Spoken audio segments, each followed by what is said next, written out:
Assalamualaikum warahmatullahi wabarakatuh. Kembali bersama saya Alkindi, saya adalah asisten akuntansi di PTPM 2006. Nah, saat ini sedang mengikuti PLDB 3 bagian akuntansi dan keuangan. Baiklah, pada kesempatan kali ini saya akan menjelaskan tentang modul manajerial. Pertama-tama, yang paling penting adalah karena perusahaan PTPN adalah perusahaan bergerak di bidang perkebunan, otomatis yang pertama harus kita tahu adalah bagaimana manajemen perkebunan itu sendiri. Jadi, pertama-tama, perkebunan industri yang fokus pada menghasilkan produk-produk alam. Dia memiliki ciri khas atau fungsi yang cukup berbeda dibandingkan dengan industri lainnya. Misalnya secara fungsi, mereka tidak hanya ada fungsi ekonominya, tapi juga fungsi ekologi, itu terkait dengan ekonomi sekitar, juga sosial budaya.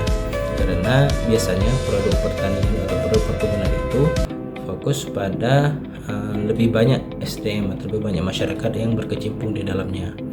Nah, ada beberapa tantangan utama nih dari perkebunan. Pertama adalah produktivitas atau kualitas yang rendah dari suatu produk atau suatu tanaman. Kemudian juga sebarang produksi yang tersebar. Kemudian persaingan bahan baku dan SDM yang terbatas. Bahkan nilainya itu adalah industri pengolahan yang belum berkembang. Itu adanya pabrik-pabrik atau industri hilir yang masih belum mumpuni. Berikutnya, dalam upaya manajemen perkebunan, kita juga harus mengimplementasikan apa yang disebut dengan SPPM atau Sistem Perencanaan dan Pengendalian Manajemen. Nah, ini adalah sebuah sistem terintegrasi yang bisa kita gunakan untuk mengawasi seluruh proses bisnis yang ada di industri, termasuk industri perkebunan. Contoh industri perkebunan misalnya terkait dengan kapan bercocok tanamnya, pemeliharaannya, pemupukannya, sampai pengawasan panennya, bahkan nanti sampai ke pemasarannya. Nah, framework seperti COSO itu akan membantu untuk memastikan bahwa sistem ini berjalan dengan lancar. Misalnya baik dari segi lingkungannya, penilaian risikonya, komunikasinya hingga monitoringnya. Nah, berikutnya yang tidak kalah penting adalah bagaimana caranya kita bisa mengimplementasikan suatu kebijakan tertentu atau inovasi pada perusahaan. Nah, disinilah kita membutuhkan apa yang disebut dengan perencanaan yang efektif. Perencanaan efektif itu adalah suatu perencanaan yang selalu menjawab 5W1H dari permasalahan. Apa tujuannya, siapa yang nanti akan bertanggung jawab, hingga mengapa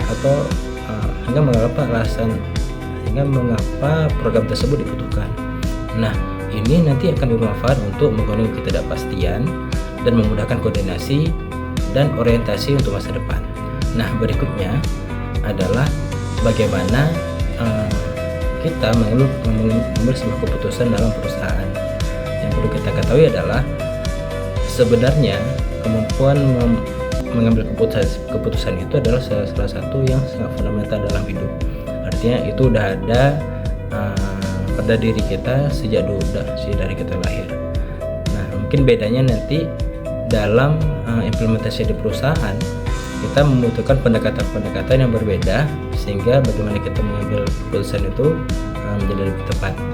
Nah, salah satu pendekatan umum yang harus kita pertimbangkan dalam mengambil keputusan adalah apa yang disebut dengan rational decision making, yaitu harus logis dan berbasis data. Kemudian kita juga harus tahu tentang apa yang disebut dengan bounded rationality, kreativitas yang terbatas, yaitu kondisi di mana kita tidak mengetahui semua informasi yang ada. Ini kita hanya menyimpulkan sesuatu itu dari informasi yang terbatas. Kemudian juga ada yang disebut dengan intuitive decision making atau berdasarkan pengalaman atau insting. Nah, ada faktor-faktor lain juga yang nanti mempengaruhi bagaimana kita mengambil keputusan, baik itu dari segi kepribadiannya, budaya, hingga sistem organisasi yang dianut. Berikutnya, yang tidak kalah penting untuk dibahas dalam manajerial perkebunan adalah problem solving tools, yaitu langkah-langkah atau framework yang bisa kita gunakan dalam upaya pemecahan sebuah masalah. Nah, beberapa langkah yang harus kita lakukan adalah pertama kali itu mengidentifikasi masalahnya apa, kemudian menganalisis penyebab, bisa menggunakan fishbone atau 5 why, kemudian mengembangkan alternatif solusi, bisa menggunakan sampel, brainstorming, atau mind map seperti itu, kemudian buat rencana tindakan action atau action plan. Di sini kita harus pahami bahwa karakter untuk dalam pemecahan masalah itu kita harus analitis dan objektif, kreatif dan gigih dalam upaya untuk menyelesaikan masalah tersebut. Nah, hanya ini yang dapat saya sampaikan. Sampai berjumpa di modul berikutnya.